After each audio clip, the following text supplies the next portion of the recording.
go out for coffee or maybe a beer.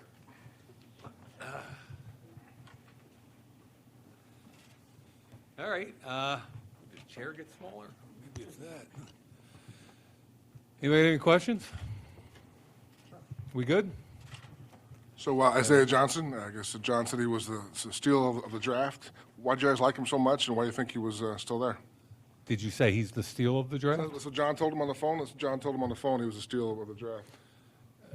Boy, we loved him. We think he complements Trayvon Mullen, very similar guys, long. They both run. You're talking about 6'2", 200-pound guys that run 4.4. They're perfect in what we do. We're a press corner team. Jimmy O'Neill, our defensive back coach, is happier than I've ever seen him.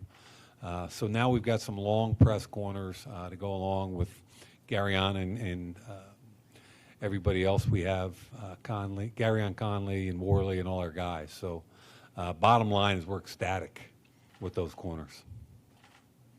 Mike over here. Yes. For several years, at the end of the draft, you've been in a different mindset, obviously. Yeah, I was already drinking a beer and having dinner. Can you compare what it feels like for you right now? And I know you still have undrafted free agents and everything else, but to be in this moment now versus last year and the previous years coming off of a draft on television. Yeah, I'll give you a couple different thoughts. One is, and I may have mentioned this to you guys before, I'm not sure, but at Senior Bowl this year, I ran into Ozzie Newsome at we were out to dinner, and I've known Ozzie forever. And he congratulated me on the job, and I said, any advice? And he said, Mike, he said, all I can tell you is that having an opinion is a hell of a lot easier than making a decision. And I think I said this the other night, and you kind of feel the weight of that in the draft room, especially when you're trying to trade back. And, you know, your head coach, like most coaches, wants you to trade up and go get their guy. And you're trying to tell Coach Gruden that, you know, if you trust me, if we trade back 10 spots, our guy's still going to be there and we'll pick up another pick. And John's staring at you and just like, and you're just sitting there going, man, it's a lot different than NFL Network. And that guy better be there in 10 picks. But the difference is just ownership, skin in the game. It just meant something different this week for me. And at the end of the day, we won't know how we did for a couple of years, but we couldn't feel better today because I think we stayed consistent with our philosophy and we drafted the kind of guy that we want to bring into this building. It made for some good television when they were talking on the network about you stumping the truck in the 7th round. Yeah, the producer, Charlie Uke for the NFL Network, texted me and he said, will you tweet something out and try to, because we used to play that stump the truck game on Saturday. And the irony was, I'm not really tweeting anymore, but when I finally looked down, I didn't see the message for a while. When I looked down, we were on the clock with Bell from Prairie View. And I thought, what a perfect situation to text him back, Quentin Bell, as a stump the truck. And of course, he got the text, related it to the truck. The truck started looking for him, and then immediately thereafter, they announced we took the kid.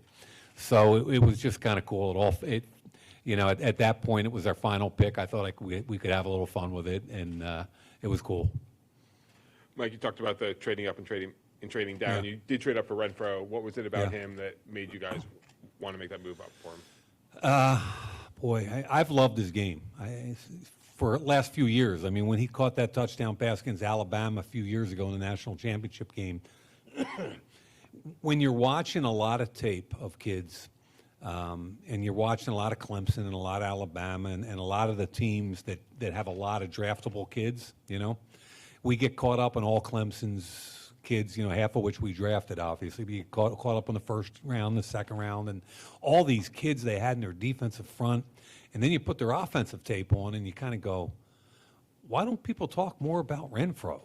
And then we saw him up close at the Senior Bowl. And when I would go to the South practices, I'd just be like, he has an innate feel for the game as far as separation, how to get open.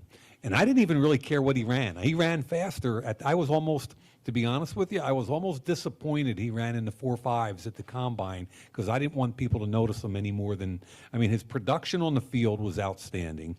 He's got an innate ability to separate. And when this is what I've learned from quarterbacks over the year, the great quarterbacks, they love somebody who can win quickly when there's pressure. Okay, when you're bringing 6 and you only got 5 blocking, and you're Tom Brady or you're Drew Brees, you're Matt Ryan. I've talked to these guys over the years, and they've all said the same thing. Give me a quick guy that can win in the middle of the field immediately when we get pressure. I think Derek Carr is going to love this guy. I really do. I think we took 4 or 5 Senior Bowl players. I got a text from the head of the Senior Bowl, Jim Nagy, and the text was cool. He said, that was your 4th Senior Bowl pick from the South. Apparently, I gave you the wrong team. So coaching and being there helped us a lot. It really is a big deal to be involved in that game. What did you like about Max Crosby in seeing him, obviously, guy coming from a smaller school in Eastern Michigan? Yeah, he plays every snap like his hair is on fire. That's number one. Number 2, he has length. And number 3, he ran in the 4.6s, low 4.6s if I remember, at 255 pounds and 6'5". So he's got some twitch. He's got length, he's got twitch. He's got a great motor. What he doesn't have yet is power. He doesn't have strength yet, and he needs to develop that. When I got on the phone with him, I told him that his future was going to be dependent upon a Gruden, but not the one he thought. It's going to be Deuce, and I wanted him to get philosophically connected at the hip with Deuce because he's got to get stronger. But I loved his tape because he plays his ass off on every play. Hey, Mike, your 7th round pick, Quentin Bell. How unique is it for a guy to have a skill set that can not only play receiver, but pass rushing defensive end as well? We brought him in for one of our 30 visits, and I'll tell you what, our scout, Teddy Atlas, who I was just upstairs with trying to sign some free agents, Teddy Atlas did a great job. He kind of kept this guy alive in my mind, and that's what good scouts do. Like at first I was like, oh, I got to hear about a wide receiver converted to defensive end, and he's from a small school. Come on, Teddy. And he kept bringing him up, and he said, Mike, he was 240 pounds. I was like, wait a minute, he was 222 or 225 he said 240 and he ran 4.4. And that got my attention. And I believe, and I'm not sure about this, but we may have been the only team at his pro day. We were all over him because of Teddy Atlas. He did a great job. And then when his numbers came out from his pro day, I had him earmarked in the back of my mind for that a late 7th round pick, because if he got to free agency, there would have been 20 teams bidding on him. So we took him off the board in 7. Teddy was there were more guys up there than you guys were erroneously told. Early in your GM tenure, I know we're only still a few months in, but you talked about how your tenure at the NFL Network prepared you for a lot of what was to come. There was one part of this draft experience that you never did get to experience until these past couple of days, which is to be on the phone with these prospects when they just learn that they're going into the NFL and they're going to be Raiders. What was that like for you to experience that for the first time? More cool than I thought. And I believe John Gruden is one of the best recruiters, one of the best guys to be a face for a franchise. You know what I mean? His energy is unbelievable. So I really believe that John should be the first voice they hear, because that's who they associate the Oakland Raiders. John Gruden, man. He does an unbelievable, his energy. I told you guys the other night, like he was just at me. When can I talk to him? When can I talk to him? Can I go call him now? I mean, and it was awesome because it was so real. Then I would, for most of them, I would follow them in there, and I'd go in and talk to the kids unless we had a trade working. I got choked up a couple times. I really did, feeling the emotion over the phone. I mean, Farrell couldn't talk. I almost couldn't talk. I get emotional about that stuff. It's kind of cool because I remember being a 10th round draft pick, and I remember to this day getting the phone call from the Pittsburgh Steelers and what it felt like. So I'm excited that they're so excited to hear from John Gruden, and to the extent I can add just a little bit, it's awesome. Mike, I know you and John talked about it the other night in relation to the higher-rated quarterbacks, but you go through the whole draft and you don't get a lower round quarterback for developmental purposes or anything. Is there anything to that? Did you consider even getting a lower round prospect as a developmental quarterback, or what's your thinking on how that played out? Well, we've got a young guy still with Nate Peterman. So John told the truth the other night. I mean, our job's to evaluate, and we went out and did our homework, and that's a position my head coach is always going to be ultra interested in regardless. And we did our homework. And obviously, we've been telling you for a long time, we think Derek is a franchise quarterback. It's going to take something pretty special to overcome that. We love Derek Carr. We love what we think he's capable of doing in the future. And we felt like we already had enough quarterbacks on the roster at that point. We've done our homework, and we didn't think any of the young, later round guys could beat out who we have. Just between free agency and the draft now, do you feel like you guys have sort of adequately addressed the need that you had coming in at pass rush, particularly off the edge, and then also just taking a step back and looking at the draft class overall, what do you feel like you were able to accomplish? Well, to take the second part of it first, I think we just kept talking. You guys are tired of me talking about foundation players, but I believe in it, and John shared that vision, and we talked an awful lot about a lot of guys this week who we want, who would fit this building. And I think what I'm most proud of is we stayed consistent through the entire process. From the day I got here, with John and I sitting down and discussing what we want in this building, how to develop a team.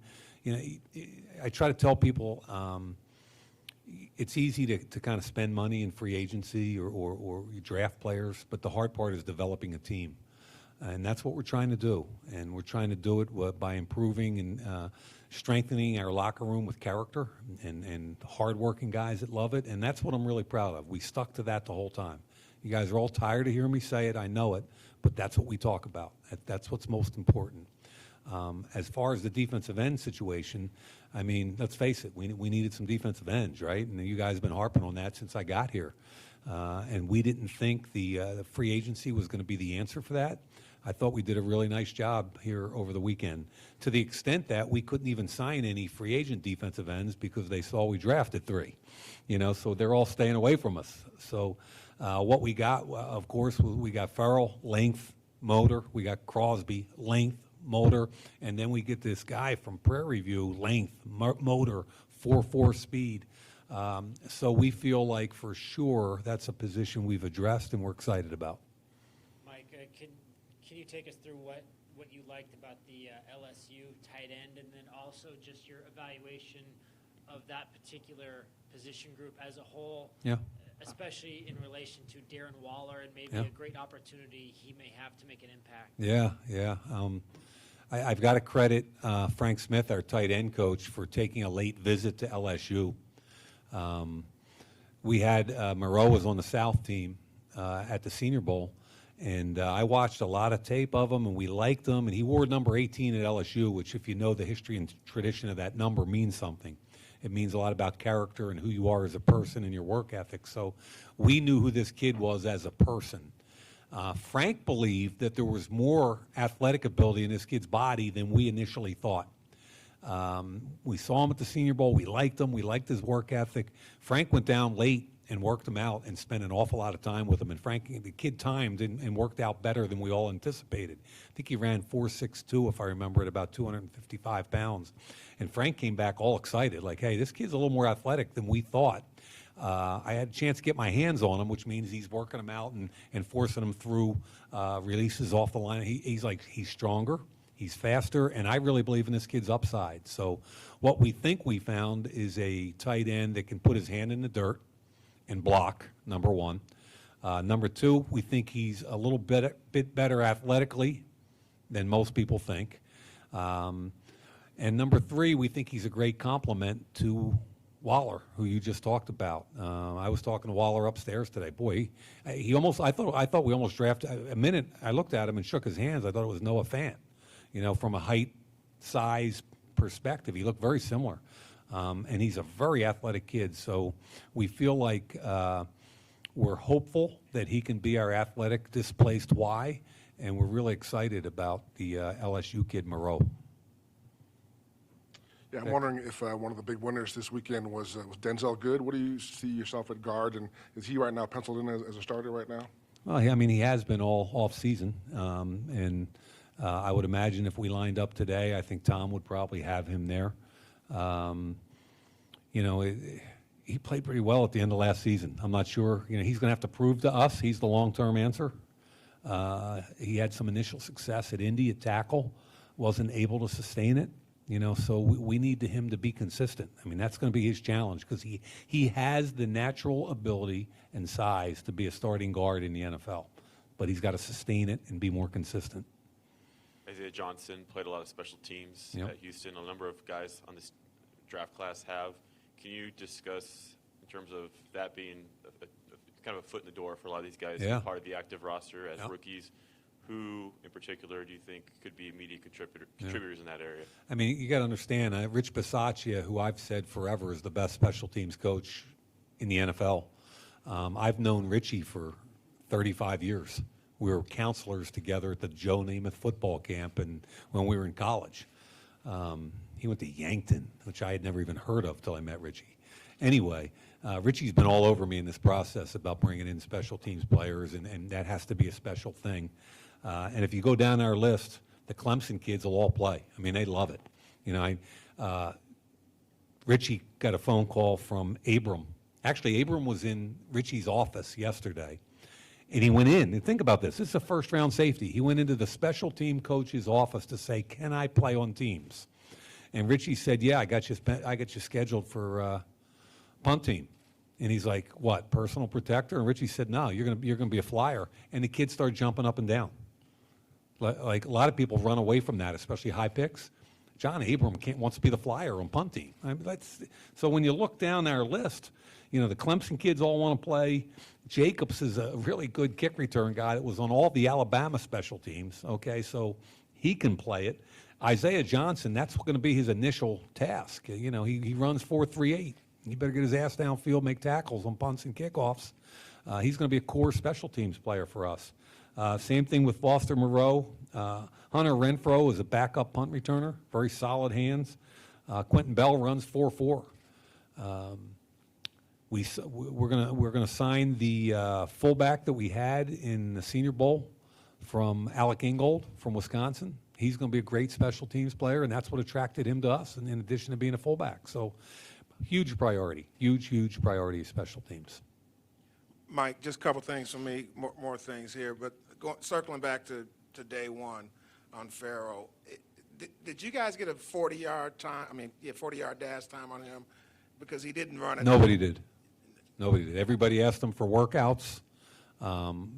Everybody asked him. We had him out to dinner, last week or whatever on the 30 visit, and he got teased unmercifully by Christian Wilkins, his teammate, which was really funny. You know, Wilkins kept saying, hey, I ran 5.03, but at least I had a time. How comfortable were you with that in terms of pulling the trigger? I mean, obviously, look, John and I had to do it.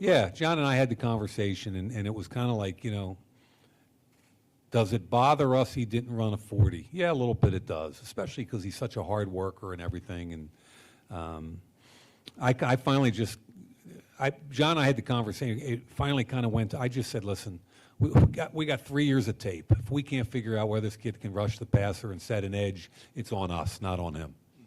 Mm-hmm. One last thing, when you think back to the television years and post-draft, how did you evaluate yourself? Obviously you had a great reputation, but like all evaluators, sometimes some picks went awry and things like that. How did you process that when you were in that realm? And I know, like you said, you've got skin in the game now. Take us to that. No, I took a lot of pride in it. I think you should, right? So I didn't really care about the mock draft I did the night, but I put a lot of time and effort into it. But I knew that, you know, some grandma in Encino could probably do better than me picking names out of a hat, just because one trade can change the whole thing. So for me, it was just all about trying to be the GM for all 32 teams. And I felt like if I fairly and honestly portrayed what each team needed and why each pick was made and hopefully why, or if I disagreed with it, maybe open up a kind of a different position respectfully. And I felt like if I did that consistently for 250-some picks, I had a good weekend. And I tried to take pride in being prepared and ready to go. Yeah, before this weekend, you had said that John said, here are 3 first-round picks, don't screw it up. I'm wondering, do you now turn around, so here you go, don't screw it up? Pretty much. It's a really good question, and pretty much, I'll tell you what, we when we got done today, we had a big hug, and we feel like in the last 4 months between free agency and the draft, we've been consistent. We've got the people we want in this building. And nothing's changed yet. We're a 4-12 football team, and we got to prove it on the field. But we think we got a little bit better each day. Mike, are you guys going to exercise Carl Joseph's 5th-year option? I think that's a conversation we'll have with Carl. When you spoke with Max Crosby today, we saw the video, and you talked about John being you going up to John and talking about his film and kind of just tapping on his shoulder about this guy, and I thought it was a good example of just a synergy between you two. Can you detail that a little bit more in terms of what the back and forth was like between you two throughout the process from a pre-draft standpoint and then these past 3 days? Are you talking about Max, or are you talking about just generally? Just generally you and Gruden. I couldn't be happier with the way our relationship has developed, and this is a guy with a strong opinion, okay, and he brought me in to have an equally strong opinion, and I think that's the important thing that people have to understand. I didn't come here to just kind of try to set a board. I came here to work with John and try and help him build a football team, a championship football team.